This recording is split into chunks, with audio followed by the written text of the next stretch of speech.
আসসালামু আলাইকুম ভিউয়ার্স, রেহেনা রান্নাঘরে আপনাদেরকে স্বাগতম। আশা করি দেশ ও প্রবাসে যায় যেখানে আছেন আল্লাহর রহমতে ভালো আছেন, সুস্থ আছেন। আজকে আমি আবার একটা দারুণ মজার রেসিপি নিয়ে চলে এসেছি। আজকে আমি সজনে শাক বা সজনা পাতার ভর্তা করে দেখাবো। এখানে আমি সজনে শাক বা সজনা পাতাগুলো আমি বেছে নিয়েছি। এখানে আমি এক বাটি শাক নিয়েছি। আমি এভাবে ডান্ঠিটা ধরে এভাবে শাকগুলো বেছে নিতে হয়, আর এভাবে ডান্ঠিগুলো ফেলে দিতে হয়। তাহলে চলুন কথা না বাড়িয়ে কিচেনে যাওয়া যাক। চুলায় আমি হাঁড়ি বসিয়ে দিয়েছি। আমি এবার দিয়ে দেবো পানি। সজনা শাকে নিজের কোনো পানি বের হয় না, সেজন্য সজনা শাকে পানি দিয়ে দিতে হবে। আমি এখানে এক বাটি পানি দিয়ে দিলাম। আমি এবার সজনার শাক বা সজনা পাতাগুলো দিয়ে দেব। আমি এখানে দেশি রসুন নিয়ে নিয়েছি, এখানে কাঁচামরিচ, এখানে পেঁয়াজ কুচি।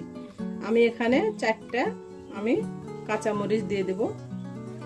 আপনারা যদি ঝাল খেতে পছন্দ করেন তাহলে আপনারা কাঁচামরিচটা বেশি করে দিবেন। এখানে দেশি রসুন 2টা আমি ছিলে নিয়েছি। আমি রসুন কুচিগুলো আমি দিয়ে দিলাম। আমি একটা দিয়ে দিলাম, একটা আমি রেখে দিলাম, একটা আমি পরে ব্যবহার করব। এখান থেকে আমি কিছুটা পেঁয়াজ দিয়ে দেব।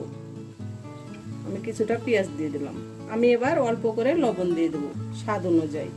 আমি এবার ঢাকনা দিয়ে ঢেকে শাকগুলোকে আমি সিদ্ধ করে নেব। শাকগুলো সিদ্ধ করে নিয়ে আমি ফিরে আসছি। এর মধ্যে আমি 2-3 বার নেড়ে চেড়ে দেব। এবার আমি ঢাকনাটা উঠিয়ে নেব। দেখুন আমার শাকগুলা ভালোভাবে সিদ্ধ হয়ে গেছে। অল্প কিছু পানি আছে, পানিটা আমি শুকিয়ে নেব।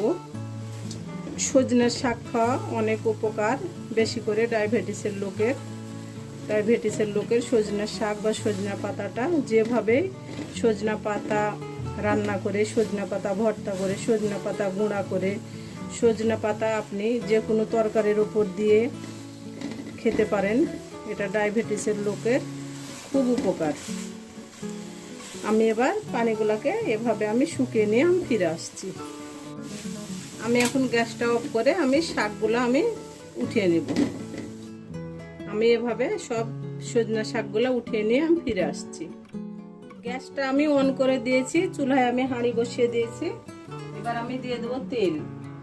আমরা যেহেতু ভর্তা করব, আমরা এখানে সরিষার তেল ব্যবহার করব। আমি এখানে দিয়ে দেবো 3টা শুকনা মরিচ।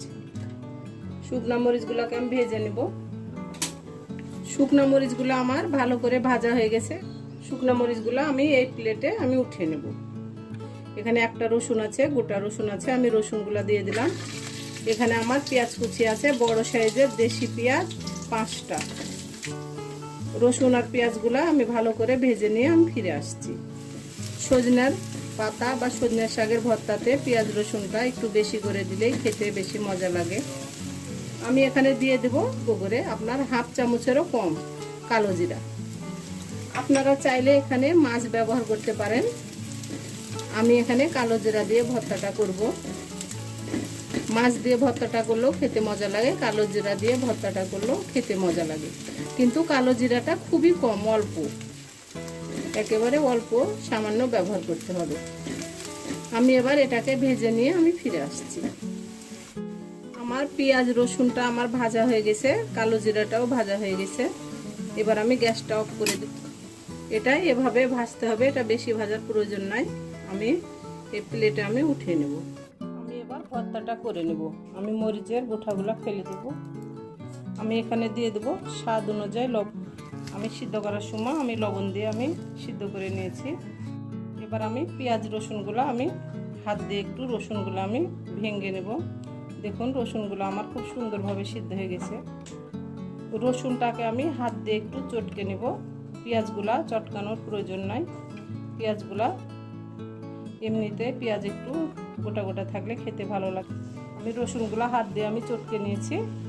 এবার আমি ভর্তাটা করে নেব। আমি এখানে দিয়ে দেবো সরিষার তেল। আমি দিয়ে দিলাম সরিষার তেল। এবার আমি ভর্তাটাকে ভালো করে আমি হাত দিয়ে আমি চটকে নেব। ভর্তাটা আপনারা চাইলে ব্লেন্ডারে ব্লেন্ড করতে পারেন এবং পাটাতেও বেটে নিতে পারেন। আমি যেভাবে সজনার শাকের বা সজনার পাতার ভর্তাটা করলাম, আপনারা একবার হলো আমার মতো করে এটা করে খেয়ে দেখুন। এটা অসম্ভব মজার একটা রেসিপি।